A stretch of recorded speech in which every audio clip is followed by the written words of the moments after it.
Hello friend, नमस्कार। आपका बहुत बहुत स्वागत है मेरे चैनल माइंड ब्लोइंग हिंदी। तो फ्रेंड्स, जैसा कि आप जानते हैं कि हम अपनी व्याकरण जो चैप्टर पढ़ रहे थे, हम व्याकरण में पढ़ रहे थे पार्ट 1 रचना के आधार पर वाक्य के भेद। और ये हमारा पेपर कोड है फ्रेंड 002।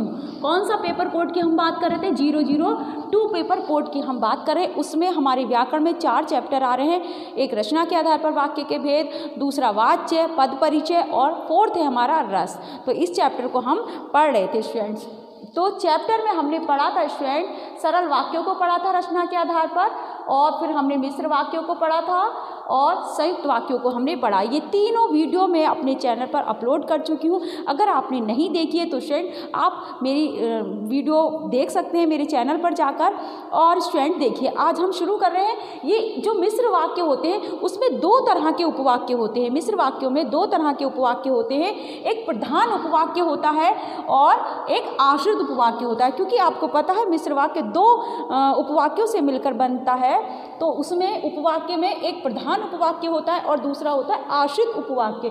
तो जो आश्रित उपवाक्य होता है, मैंने आपको बताया था प्रधान उपवाक्य की क्रिया मुख्य होती है, और जो आश्रित उपवाक्य होता है स्टूडेंट्स, जो आश्रित उपवाक्य होते हैं वो 3 प्रकार के होते हैं: संज्ञा उपवाक्य, विशेषण उपवाक्य और क्रिया विशेषण उपवाक्य। बोर्ड एग्जाम में यहाँ से क्वेश्चन पूछा जाता है कि उपवाक्य कितने प्रकार के होते हैं, तो आप क्या लिखेंगे? 2 प्रकार के, प्रधान और आश्रित उपवाक्य। अब फिर आपसे क्वेश्चन पूछा जाएगा कि आश्रित उपवाक्य कितने प्रकार के होते हैं, तो एक क्वेश्चन यहाँ से बनता है। तो ये हो गया 3 प्रकार के। कौन कौन से? संज्ञा, विशेषण और क्रिया विशेषण उपवाक्य।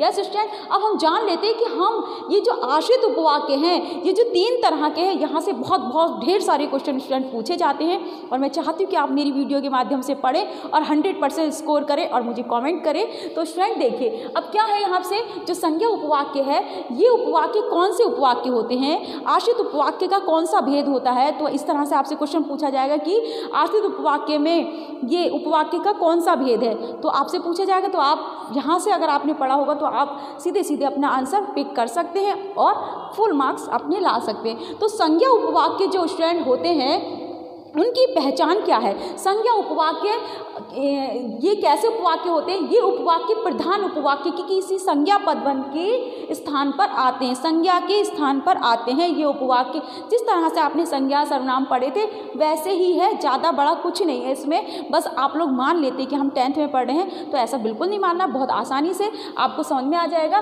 तो संज्ञा उपवाक्य, ये उपवाक्य प्रधान उपवाक्य की किसी संज्ञा पदबंध के स्थान पर आते हैं। यस स्टूडेंट, और इनकी पहचान होती है की।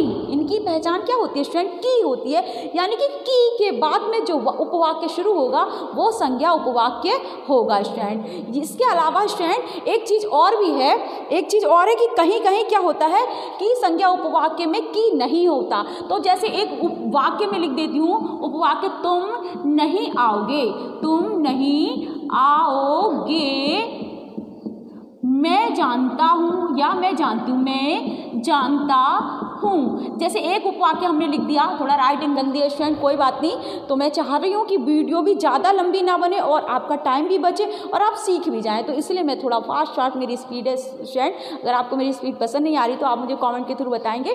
तो स्टूडेंट क्या एक है, एक तो आपको पहचान सीधे क्या हो गई संज्ञा उपवाक्य की, कि ये की के बाद जो शुरू होते हैं वाक्य उपवाक्य वो सारे हमारे कौन से हो जाएंगे? संज्ञा उपवाक्य।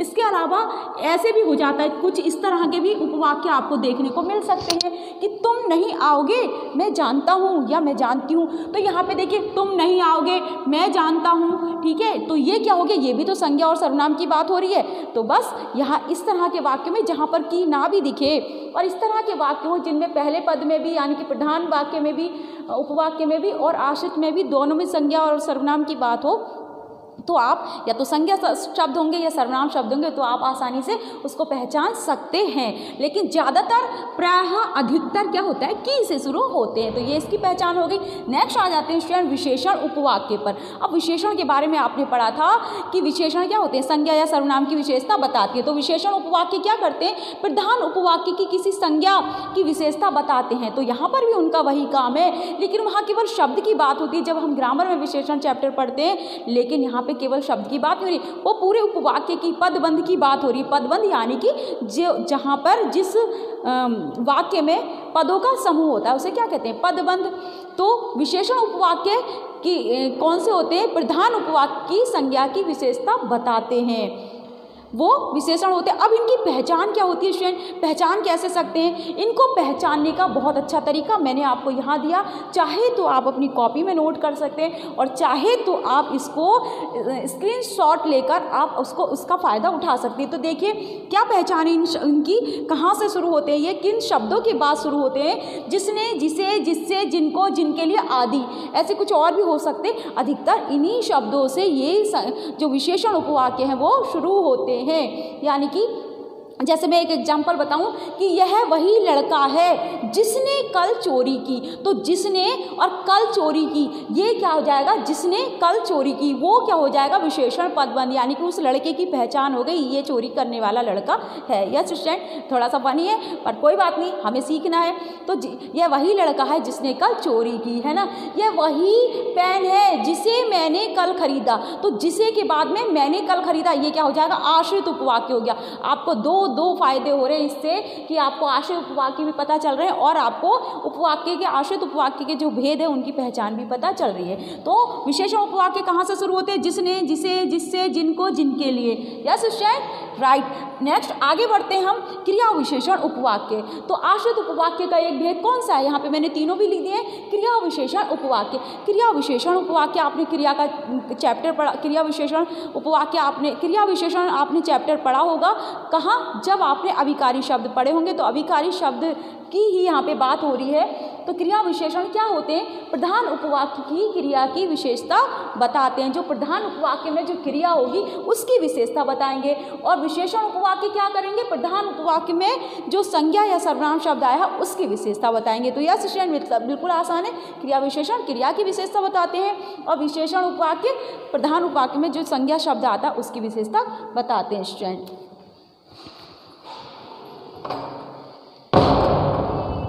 इसके अलावा स्टूडेंट देखिए कि क्रिया विशेषण क्या करते हैं? प्रधान उपवाक्य की किसी क्रिया की विशेषता बताते हैं। अब देखते हैं क्या इनकी पहचान, हम इनको कैसे पहचान सकते हैं कि क्रिया विशेषण वाले उपवाक्य कैसे हम पहचाने, कैसे हम अपना नंबर बचाएं, 1 या 2 नंबर जो भी क्वेश्चन है हम किस तरह से बचाएं। स्टूडेंट बहुत आसान है कि ये जो उपवाक्य होते हैं क्रिया विशेषण वाले वो किससे शुरू होते हैं? यदि, यद्यपि, ताकि, जितना, जितनी, जैसा, जिस तरह, जहाँ, जिधर, ज्यों ही, तब, जिस जगह आदि। ऐसे उपवाक्य किससे शुरू होते हैं? क्रिया विशेषण उपवाक्य ऐसे समुच्चय बोधक शब्दों से शुरू होते हैं। ये सारे के सारे क्या होते हैं स्टूडेंट? समुच्चय बोधक शब्द होते हैं। मैंने आपको बताया था ना कि मिश्र वाक्यों को कौन से समुच्चय बोधक जोड़ते हैं? व्यधिकरण समुच्चय बोधक। वो पूरी लिस्ट मैंने दी थी, तो ये शब्द भी आपको वहाँ मिल जाएंगे। लेकिन यहाँ पे इसकी कैटेगरी बताई गई है कि संज्ञा उपवाक्य को की जोड़ता है, कि समुच्चय बोधक, विशेषण उपवाक्य को जिसने, जिसे, जिससे, जिनको, जिनके लिए, ऐसे उपवाक्य ये समुच्चय बोधक शब्द जोड़ते हैं। और क्रिया विशेषण उपवाक्यों को यदि, यद्यपि, ताकि, जितना, जितनी, जैसा, जिस तरह, जहाँ, जिधर, ज्यों ही, तब, जिस जगह ऐसे उपवाक्य जोड़ते हैं। अब जैसे हम ले लेते हैं कि वह गोरा लड़का जहाँ खड़ा है, वह गोरा लड़का जहाँ खड़ा है वहाँ बहुत धूप है। एक एग्जाम्पल ले लेते हैं क्रिया विशेषण का कि वह गोरा लड़का जहाँ खड़ा है। अब वह गोरा लड़का की विशेषता नहीं बताई गई, वह गोरा तो ऑलरेडी है ही।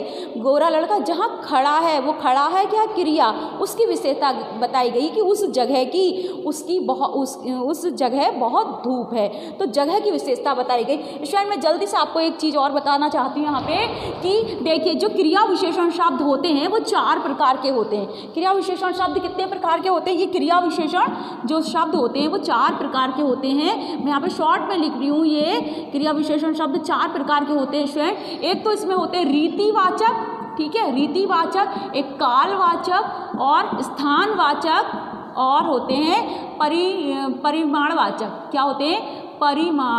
परिमाणवाचक। तो ये 4 तरह के शब्द आते हैं जो इनसे शुरू होते हैं। ये समुच्चय बोधक अगर कहीं पे आए तो आप आराम से आंसर अपना चूज कर सकते हैं कि इस वाक्य में इस मिश्र वाक्य में आश्रित उपवाक्य है ये वाला, और इस आश्रित उपवाक्य का आपको भेद भी पता चल जाएगा।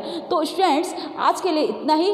आशा करती हूँ कि आपको मेरी वीडियो पसंद आई होगी, और यदि आपको मेरी वीडियो पसंद आई तो मेरी वीडियो को लाइक कीजिए, सब्सक्राइब कीजिए और अपने फ्रेंड्स के साथ ज़रूर शेयर कीजिए स्टूडेंट, ताकि उन लोगों को भी पता चल सके कि उनकी पढ़ाई प्रॉपर हो सके, और उनको पता चल सके कि कोई ऐसा चैनल भी है जो स्कूल की तरह ही हमको पढ़ा रहा है। और स्टूडेंट इसके अलावा देखिए बहुत से बच्चों की कोरोना की वजह से पढ़ाई बाधित हुई है, तो मैं चाहती हूँ कि उन बच्चों की भी अच्छे से तैयारी हो जाए। Thank you students.